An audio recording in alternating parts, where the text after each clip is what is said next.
आज हम बात कर रहे हैं टाटा स्टील की। टाटा स्टील में गिरावट का दौर थम चुका है और यहाँ पे फिर से खरीदारी की शुरुआत हो चुकी है। टाटा स्टील अगर देखें तो इस लेवल पे बहुत ही अच्छा लग रहा है खरीदारी के लिए। अगर आप टाटा स्टील को अच्छे से समझेंगे तो आपको ये समझ में आएगा कि वाकई में टाटा ग्रुप का ये स्टार है जो आने वाले समय में आपके इन्वेस्टमेंट को कई गुना बढ़ा सकता है। और स्प्लिट ने ये मौका दिया कि आपको फिर से एंट्री करने को मिल रही है निचले लेवल से, यानी इसकी जो प्राइस है काफ़ी फेयर लग रही है और स्प्लिट की वजह से इस लेवल पे खरीदारी भी अच्छी खासी हो रही है।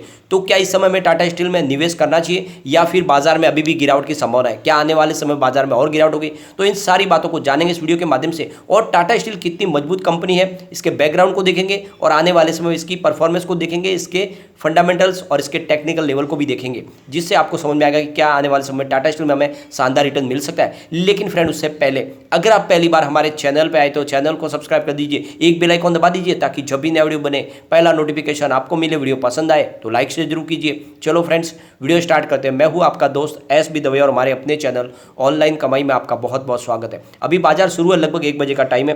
टाटा स्टील की बात करें तो स्टॉक की शुरुआत 104 पर हुई, यानी गिरावट के साथ में, और इसका जो लो है वो 103 का है। हाई बना है 108 का और अभी फिलहाल स्टॉक 107 पर ट्रेड कर रहा है, यानी 2% की शानदार तेजी है और तेजी का वातावरण बनना शुरू हो चुका है। यहाँ पे काफ़ी अच्छी खरीदारी शुरू हो चुकी है। यहाँ पे अगर हम देखें तो आज निफ्टी मेटल में भी अच्छी खासी तेजी है, यानी मेटल सेक्टर दौड़ने लगा है। फिलहाल 5791 पर है, जहाँ पे हमें 1.46% की अच्छी खासी तेजी देखने को मिल रही है। तो निफ्टी मेटल में भी दौड़ी शुरू हो चुकी है। टाटा स्टील की बात करें तो इस स्टॉक ने काफ़ी अच्छा लोगों को रिटर्न दिया है। आप देख सकते हो 9 अप्रैल 2020 को जब कोरोना की वजह से बाजार क्रैश कर गया था, ये 28 रुपये के आसपास स्टॉक था। अब आप देख सकते हो कि फिलहाल 107 के आसपास स्टॉक है। बहुत ही अच्छा रिटर्न दिया स्टॉक ने। और आप ये भी देख लें कि ये जो प्राइस है स्प्लिट के बाद की प्राइस है, इसलिए आपको ये कम दिखाई देगी। वैसे प्राइस के ऊपर थी लेकिन स्प्लिट के हिसाब से ही प्राइस आपको दिखाई देगी। 147 के आसपास स्टॉक जाके आ चुका है, क्योंकि आप देख सकते हो कि इसका 50 रुपये का हाई है और लो इसका 82 रुपीज़ का है। तो इस समय स्टॉक इस समय काफ़ी फेयर वैल्यू में मिल रहा है, आपको इसमें एंट्री करनी ही चाहिए। और ये टाटा ग्रुप का ये स्टॉक आने वाले समय आपके इन्वेस्टमेंट को वैसा ही वापस रिटर्न दे सकता है जैसा पिछले 2 साल में इसने दिया है कोरोना काल के बाद। अगर हम इसकी परफॉर्मेंस देखें तो स्टॉक बहुत मजबूत है। अब यहाँ पे सबसे बड़ी बात है, कंपनी के रिवेन्यू की अगर हम बात करें तो मार्च 2022 के हिसाब से यहाँ पे 2,44,744 करोड़ रुपीज़ का इसका टोटल आपको रिवेन्यू दिखाई देगा। अगर ऑपरेटिंग इनकम की बात करें तो यहाँ पे आपको 49,577 करोड़ रुपीज़ दिखाई देगी। नेट इनकम की बात करें तो 41,100 करोड़ रुपीज़ की इसकी नेट इनकम है। इसके अलावा टोटल एसेट की बात करें तो यहाँ पे आपको 2,85,945 करोड़ रुपीज़ का टोटल एसेट दिखाई देगा। टोटल इक्विटी की बात करें तो यहाँ पे आप देखोगे करीब 1,14,443 करोड़ रुपीज़ की है। तो ये आंकड़े आप देख सकते हो काफ़ी अच्छे हैं, उत्साहवर्धक है।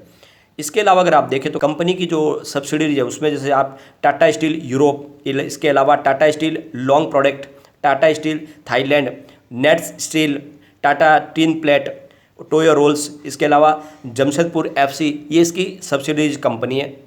टाटा स्टील की बात करें तो ये कम से कम 26 कंट्रीज में इसका बिजनेस है और लगातार बिजनेस बढ़ रहा है। स्पेशली अगर आप देखें तो इसका यूके में बहुत ही शानदार बिजनेस है। नीदरलैंड और यूके का बिजनेस, जहाँ पे इनके एम्प्लॉयज़ की संख्या देखें तो करीब 80,500 एम्प्लॉयज़ है यहाँ पे इनके, जिससे आप समझ सकते हो कि यूके में इनका बहुत ही मजबूत बिजनेस है। यहाँ पे इसके टाटा स्टील के अचीवमेंट की बात करें तो इनके एम्प्लॉयज़ के लिए 2022 में ग्रेट प्लेस टू वर्क, यानी एम्प्लॉयज़ के लिए सबसे शानदार जगह कही जा रही है टाटा स्टील, जहाँ पे उनके एम्प्लॉयज़ को बहुत अच्छे से ट्रीट किया जाता है। टाटा स्टील की बात करें तो इसकी शुरुआत 1907 में हुई थी, जब देश हमारा अंग्रेजों का गुलाम था। उस समय टाटा स्टील की शुरुआत की गई थी और धीरे धीरे बिजनेस बढ़ना शुरू हुआ। आप समझ सकते हो कि टाटा स्टील ने पूरे विश्व में अपनी एक छवि बनाई, लगातार बिजनेस एक्वायर किए। हर साल इनके बिजनेस को बढ़ता हुआ देखेंगे आप, हर कंट्रीज में इन्होंने अपने बिजनेस को बढ़ाया और ये तब से जारी है जब 2022 में इन्होंने अंतिम बार भी एक बिजनेस एक्वायर किया नीलांचल इस्पात निगम का। तो आप समझ सकते हो कि पिछले कई समय से लगातार बिजनेस बढ़ रहा है और विश्व में अपनी मजबूती के साथ पकड़ बना रहे। कंपनी के बिजनेस के बढ़ने की संभावना है। देखें तो 2004 में इन्होंने सिंगापुर की कंपनी नेट स्टील को एक्वायर किया था। उसके बाद में उन्होंने मिलेनियम स्टील को भी एक्वायर किया। ये कंपनी थाईलैंड की है और इसलिए इसका बिजनेस विश्व में बढ़ने लगा। 2006 में इन्होंने एक एंग्लो डच कंपनी के पास से कोरस ग्रुप को एक्वायर किया और ये 100% इसकी स्टेक पूरी ले ली टाटा स्टील ने। 2008 में इन्होंने टोयो रोल्स कंपनी की शुरुआत की, जिसमें जापान की कंपनी और इनकी जॉइंट वेंचर के तहत ये कंपनी बनाएगी। 2007 में इनकी सब्सिडीज कंपनी जो सिंगापुर की नेट स्टील है, उसने स्टील इंजीनियरिंग और वेन्यू स्टील का अधिग्रहण किया। तो जिस तरह से आप देखेंगे तो लगातार पूरे विश्व में इनका बिजनेस बढ़ते जा रहा था। इसके अलावा अगर आप देखें 2018 में इन्होंने भूषण स्टील जो एनसीएलटी के तहत नीलाम हो रही थी उसको भी खरीदा और फिलहाल अभी टाटा स्टील के तहत आ चुकी है। अभी 2022 की बात करें रिसेंटली तो नीलांचल इस्पात निगम को भी इन्होंने एक्वायर किया है 12,100 करोड़ में। तो बिजनेस इनका लगातार बढ़ रहा है और कंपनी मजबूती से आगे बढ़ रही है। यहाँ पे अगर आप देखें तो फिलहाल जो स्टॉक है वो अपने बुक वैल्यू से 1.11 टाइम्स ट्रेड कर रहा है, यानी आप समझ सकते हो काफ़ी अच्छी फेयर वैल्यू पर मिल रहा है।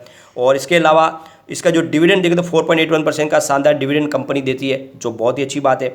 इसके अलावा बहुत ही शानदार क्वार्टर 1 रिजल्ट हमारे सामने आते हैं बार बार। इसके अलावा अगर आप देखें तो कंपनी का पिछले 5 साल का CAGR 76.8% पर मेंटेन है।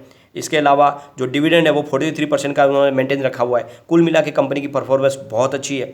इसके अलावा अगर हम देखें तो पिछले 10 साल की परफॉर्मेंस देखें, इसके सेल्स ग्रोथ के आंकड़े देखें तो 10 ईयर के हिसाब से 6% पॉजिटिव है, 5 ईयर के हिसाब से 17% पॉजिटिव है, 3 ईयर के हिसाब से 16% पॉजिटिव है और इस फाइनेंशियल ईयर 38% पॉजिटिव है। तो आप देख सकते हो 10 साल से सेल्स के आंकड़े बहुत ही अच्छे हैं। प्रॉफिट ग्रोथ की बात करें तो 10 ईयर के हिसाब से 29% पॉजिटिव है, 5 ईयर के हिसाब से 77% पॉजिटिव है और 3 ईयर के हिसाब से 67% पॉजिटिव है। इस TTM 79% पॉजिटिव है। तो आप सेल्स और प्रॉफिट के आंकड़े देख सकते हो पिछले 10 साल से बहुत ही शानदार तरीके से आगे बढ़ते हुए दिखाई देंगे।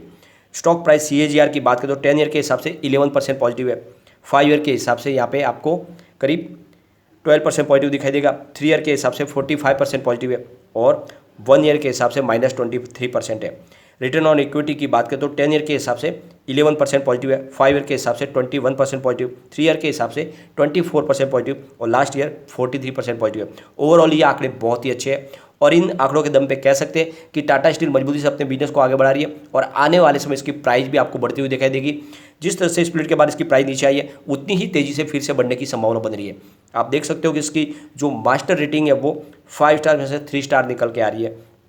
EPS स्ट्रेंथ इसकी 5 स्टार में से 4 स्टार की है, बायर डिमांड भी 5 स्टार में से 4 स्टार है, प्राइस स्ट्रेंथ इसकी 5 स्टार में से 2 स्टार की है और ग्रुप रैंक 5 स्टार में से 2 स्टार है। तो इसकी रेटिंग बहुत अच्छी है, ये आप देख सकते हो। इसके अलावा यहाँ पे अगर हम इसके टेक्निकल इंडिकेटर की बात करें तो मूविंग एवरेजेस फिलहाल वीकली लेवल पर बाय की कॉल दे रहा है, मोमेंटम ऑस्किलेटर्स भी बाय की कॉल दे रहा है, ट्रेंड ऑस्किलेटर्स सेल की कॉल दे रहा है और वॉलेटिलिटी स्ट्रॉन्ग बाय की कॉल दे रहा है। तो फिलहाल स्टॉक बुलिश जोन में आ चुका है। यहाँ पे टेक्निकल इंडिकेटर फिलहाल बाय की कॉल निकल के आ रही है। इसके अलावा अगर आप देखें तो सेंटीमेंट्स स्ट्रॉन्ग बाय की कॉल दे रहे हैं और एनालिस्ट बाय की कॉल है।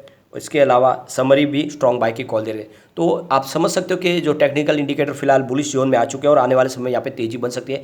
गिरावट का दौर जो था वो थम चुका है, भले ही इसमें और थोड़ी भी गिरावट कोई फर्क नहीं पड़ता है। जितना डीप में मिले आप टाटा स्टील खरीदें, बहुत ही मजबूत कंपनी और आने वाले समय ये आपके निवेश को कई गुना बढ़ाने की ताकत रखता है। यहाँ पे कम्युनिटी सेंटिमेंट स्टॉक के साथ बना हुआ है। 87% बाय की कॉल है, 7% सेल की कॉल है, 6% होल्ड की कॉल है। तो आप समझ सकते हो 100 में से 93% लोग इसको लेना पसंद कर रहे हैं। अब एक बार इसके पिवट लेवल को भी चेक कर लेते हैं तो यहाँ से अगर गिरावट होती है तो 103 का फर्स्ट सपोर्ट है, ये टूटा तो 101 तक स्टॉक जाएगा और नीचे चला गया तो 98.40 तक जा सकता है। तो बड़ी गिरावट का दौर शुरू हुआ तो ये 100 के नीचे जाने की संभावना है। लेकिन कोई डरने की बात, जितना गिरे उतना खरीदो, इसमें यही संभावना बन रही है। और आप एक तरह से इसमें SIP कर सकते हैं। अगर पॉजिटिव माहौल बने तो ऊपर की तरफ इसका मूव करने पे 108 का फर्स्ट रेजिस्टेंस है जो ऑलरेडी आज इंट्राडे में ब्रेक हुआ है। सेकंड अभी 111 का देखने को आएगा, इसको पार करते ही 113 तक स्टॉक जा सकता है। जितना हो सके इस समय खरीदारी करें। आने वाले 5 साल में ये आराम से आपके निवेश को कई गुना बढ़ा सकता है, यानी आने वाले 5 साल में ये 1000 का टारगेट भी दिखा सकता है। आने वाले समय में इसमें बहुत बड़ी तेजी आने वाली है। इसके पीछे वजह है कि लगातार बिजनेस बढ़ रहा है, लगातार बिजनेस एक्वायर किए जा रहे हैं पूरे वर्ल्ड के अंदर और इसीलिए टाटा स्टील आने वाले समय आपके इन्वेस्टमेंट को कई गुना बढ़ा देगा। तो बिल्कुल यही मौका खरीदारी करें और बिना डरे इसमें निवेश करें, थोड़ा थोड़ा करके एक साथ ना करें क्योंकि बाजार में अप डाउन जारी रहता है। ऐसे में जितना हो सके डीप में खरीदारी करने की कोशिश करें। लेकिन फ्रेंड, कोई भी इन्वेस्टमेंट करने से पहले अपने फाइनेंशियल एडवाइजर से बात ले लें या अपना खुद का रिसर्च करें, क्योंकि मैंने वीडियो आपके एजुकेशनल पर्पज के लिए ही बनाया। वीडियो पसंद आए तो लाइक शेयर जरूर कीजिए और चैनल को सब्सक्राइब कर दीजिए। थैंक